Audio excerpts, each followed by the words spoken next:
La genèse du projet, c'est une idée un peu folle. Une idée un peu folle qui naît dans la tête de quelques-uns, et notamment de notre directeur général, Laurent Munier, qui s'imagine avoir notre lieu, notre centre névralgique dans lequel se mêlerait un centre d'entraînement, des locaux d'habitation pour nos jeunes stagiaires, mais également des surfaces commerciales. L'académie, c'est un budget de 6,7 millions.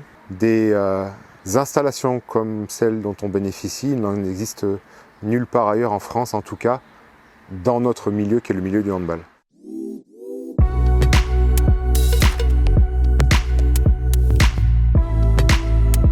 Alors le confort d'un gymnase, il dépend forcément de plein de facteurs. J'allais dire des facteurs qui semblent improbables, hein, mais la propreté des lieux, la qualité du sol. Et ensuite, bien sûr, la température. Et la température fait forcément partie du confort d'utilisation d'une salle. Typiquement, on accroît les risques de blessures. C'est-à-dire que quand vous avez trop froid, votre temps d'échauffement est beaucoup plus long. Et quand vous avez trop chaud, la déperdition en eau est très très importante. Et la déshydratation peut forcément mener à un risque de blessure supérieur.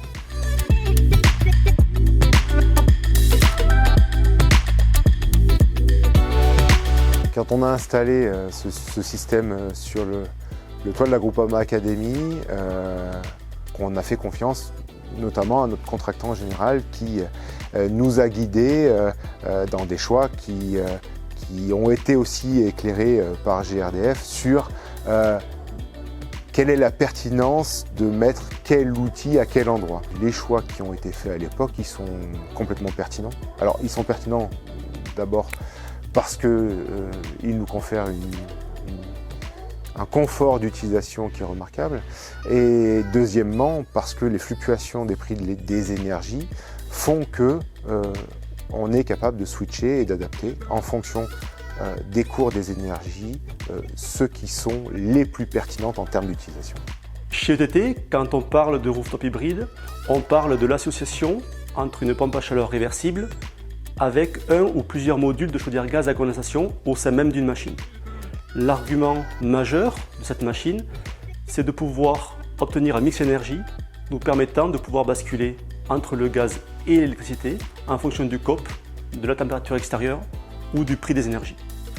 L'autre argument important reste la fonction rafraîchissement grâce à la réversibilité de la machine et aussi grâce à la fonction free cooling qui est activable sur toutes les machines ETT.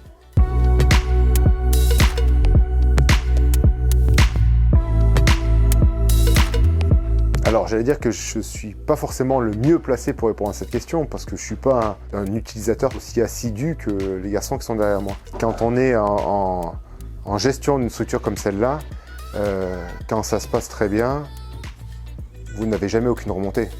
Vous n'avez que des questions quand ça se passe mal. Et là pour le moment on n'a jamais eu aucune remontée. Donc ça veut dire que tout se passe très bien.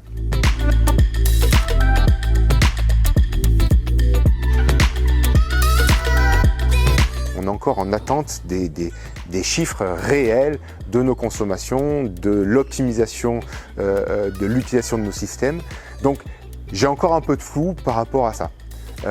Pour autant, ce que je peux vous dire, c'est que les jeunes, quand ils viennent s'entraîner ici, ils sont mieux que dans toutes les structures que la municipalité de Chambéry peut mettre à notre disposition.